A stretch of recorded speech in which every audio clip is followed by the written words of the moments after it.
दोस्तों, क्या आपने कभी सोचा है कि पृथ्वी से कितनी दूरी पर जाने के बाद अंतरिक्ष की शुरुआत होती है?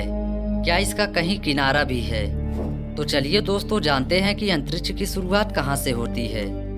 क्या है अंतरिक्ष? पृथ्वी की आसमान से अंतरिक्ष की दूरी जानने से पहले हमें यह समझना होगा कि अंतरिक्ष क्या है, ये कैसा दिखाई देता है।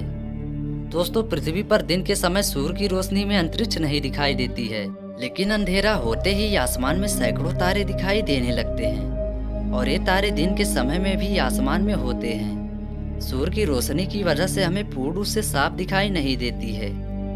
दोस्तों, अंतरिक्ष एक ऐसी जगह है जहाँ पर सभी खगोलीय पिंड, तारे तथा अन्य ग्रह मौजूद हैं, जबकि पृथ्वी का आकाश वह जगह होती है जहाँ बिल्कुल खाली होता है। अंतरिक्ष में तारों और ग्रहों के अलावा कम घनत्व वाले गैसियन पार्टिकल होता है, जिसमें हाइड्रोजन और हीलियम कण शामिल होते हैं। यह जगह डार्क मैटर और डार्क एनर्जी से भरी हुई है, जहां हर वक्त विभिन्न धातुओं की गंध आती रहती है। इसलिए अंतरिक्ष में जाना और वहां विभिन्न प्रकार खोजी अभियानों को भेजना बहुत मुश्किल और चुनौतीपूर्ण काम माना जाता है। धरती के आसमान से कितना दूर है अंतरिक्ष? यह एक ऐसा सवाल है जिसका जवाब बहुत ही कॉम्प्लिकेटेड है। पृथ्वी की संरचना कुछ ऐसी है जिसका वातावरण बहुत ही घना और मीलों मील तक फैला हुआ है।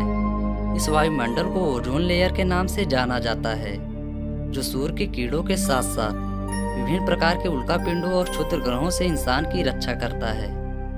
इंसान पृथ्वी से जितना दूर जाता रहेगा, वैसे वैसे पृथ्वी का वायुमंडल कम घना होने लगेगा और उसकी परतें बेहद ही पतली हो जाएंगी। जिस जगह पर जाकर पृथ्वी का वायुमंडल खत्म होता है, बस उसी जगह से अंतरिक्ष की शुरुआत होती है।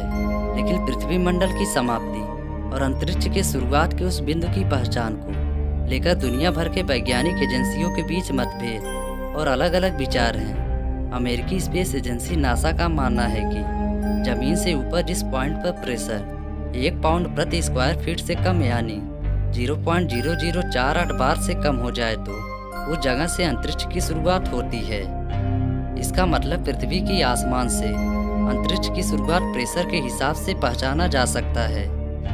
नासा के इस थ्योरी के हिसाब से जमीन से 81 किलोमीटर ऊपर प्रेशर 0.0048 बार से कम होता है, जहां से अंतरिक्ष की शुरुआत होती है।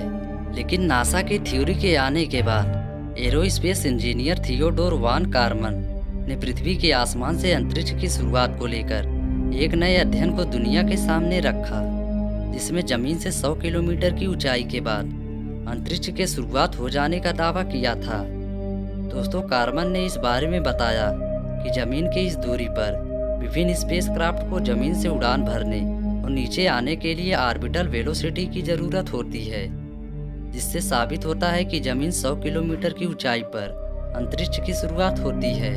दोस्तों, इनकी इस थ्योरी को वैश्विक स्तर पर विभिन्न वैज्ञानिकों ने मान्यता दी और जमीन से 100 किलोमीटर की ऊंचाई पर कारमन लाइमन के नाम पर एक कल्पना सीमा रेखा का शुरुआत हुआ।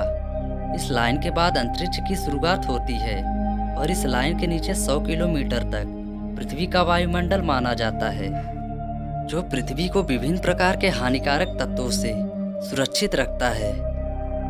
वीडियो यहीं पर समाप्त होती है।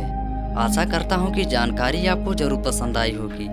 यदि वीडियो पसंद आई हो तो वीडियो को लाइक कर चैनल को सब्सक्राइब जरूर करें। तब तक के लिए धन्यवाद।